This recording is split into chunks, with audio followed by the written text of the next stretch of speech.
আধ্যাত্মিক নগরী সিলেট। যুগে যুগে এই অঞ্চল দেশের খ্যাতি এবং সুনামের অংশীদার হয়েছে। কিন্তু আপনি কি জানেন, শাহজালাল এবং শাহপরানের স্মৃতি বিজড়িত সিলেট একসময় ভারতের অন্তর্ভুক্ত ছিল? হ্যাঁ, ঠিকই শুনেছেন। ব্রিটিশ আমলে বর্তমান সিলেট ছিল ভারতের আসামের একটি অংশ। পরবর্তীতে ভারত ও পাকিস্তান আলাদা দেশ গঠনের সময় আসাম ও সিলেট আলাদা হয়ে যায়। আমরা সবাই জানি, দেশভাগ হয়েছিল হিন্দু মুসলিম সংখ্যাগরিষ্ঠতার উপর ভিত্তি করে। কিন্তু সিলেটের ক্ষেত্রে এই তথ্য প্রযোজ্য হয়নি। কি ছিল সেই ইতিহাস, আর কিভাবেই বা সিলেট বাংলাদেশের অংশ হল, সেই ইতিহাসে চোখ বুলিয়ে নেওয়া যাক। ঐতিহাসিকভাবে পূর্ববঙ্গের সাথে যোগ থাকলেও 1874 সালে সংখ্যাগরিষ্ঠ অহমিয়া ভাষীদের নিয়ে গঠিত আসাম প্রদেশে অন্তর্ভুক্ত করা হয় সিলেটকে। এরপর ব্রিটিশ ভারতের উত্তর পূর্বাঞ্চলের এই প্রদেশে অহমিয়া, বড় আদিবাসী ছাড়াও বাঙালি, নাগা, মণিপুরী সহ বিভিন্ন সংখ্যালঘু জনগোষ্ঠীর সম্মিলন ঘটে। 1905 সালে বঙ্গভঙ্গের কারণে পূর্ববঙ্গের সাথে আসাম মিলে ঢাকাকে রাজধানী করে নতুন প্রদেশ গঠিত হয়।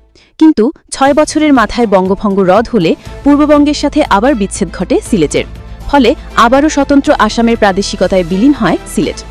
তারপর 1947 সালের 3 জুন ভারতবর্ষের শেষ ভাইসরয় লর্ড মাউন্টব্যাটেন কংগ্রেস, মুসলিম লীগ ও শিখ নেতাদের সাথে আলাপ শেষে ধর্মীয় বিভাজনের ভিত্তিতে ভারত ভাগ ও স্বাধীনতা প্রদানের রূপরেখা প্রণয়ন করেন, যে কারণে বাংলাতে ভারত ও পাকিস্তানের মাঝে ভাগ করে দেওয়ার সিদ্ধান্ত হয়। 3 জুনের সেই রূপরেখা অনুযায়ী পাঞ্জাব ও বাংলার মুসলিম সংখ্যাগরিষ্ঠ অংশ যাবে পাকিস্তানে, বাকিটা ভারতে। অন্যদিকে আসামের পুরোটাই যাবে ভারতে। কেবলমাত্র আসামের একটি জেলা তথা সিলেটের ব্যাপারে সিদ্ধান্ত নেবে তার জনগণ। এরপর আসামের গভর্নর জেনারেলের তত্ত্বাবধানে 1947 সালের 3 জুলাই সিলেটে গণভোট আয়োজনের চূড়ান্ত ঘোষণা দেন লর্ড মাউন্টব্যাটেন। ভোটের ফলাফলের ভিত্তিতে সিলেট কোন অঞ্চলে থাকবে সেই সিদ্ধান্ত নেওয়া হয় এবং কিছু শর্ত জুড়ে দেওয়া হয়।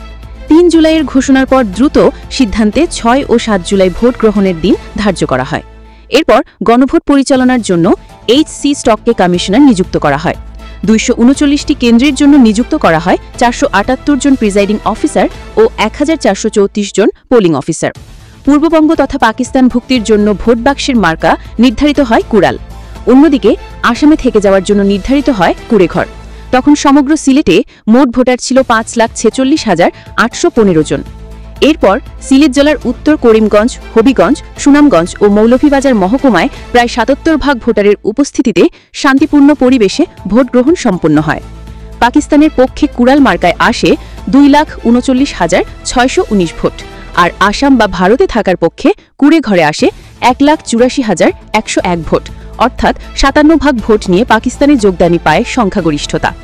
এভাবেই সিলেট পূর্ববঙ্গের সাথে যুক্ত হয় এবং শাহজালালের পুণ্যভূমি 2টি পাতা একটি কুড়ির অপরূপা সিলেটের গৌরবে গৌরবান্বিত হয় বাংলার মানুষ। পূর্ববঙ্গে যোগদানের পর থেকে সিলেট ছিল চট্টগ্রাম বিভাগের অধীনে। 1971-এর সিলেটের অঞ্চলগুলো 3, 4 ও 5 নম্বর সেক্টরে বিভক্ত হয়ে মুক্তিযুদ্ধে অংশগ্রহণ করেছিল। এরপর 1995 সালের 1 আগস্ট সিলেট, মৌলভীবাজার, হবিগঞ্জ ও সুনামগঞ্জ নিয়ে গঠিত হয় সিলেট বিভাগ। বাংলাদেশের লন্ডন খ্যাত সিলেট এভাবেই আজ বাংলাদেশের বর্তমানে অর্থনৈতিক ও ভৌগোলিক দিক থেকে বাংলাদেশের অন্যতম গুরুত্বপূর্ণ জেলা সিলেট। সিলেটকে বাদ দিয়ে বাংলাদেশের ইতিহাস লেখা সম্ভব নয়।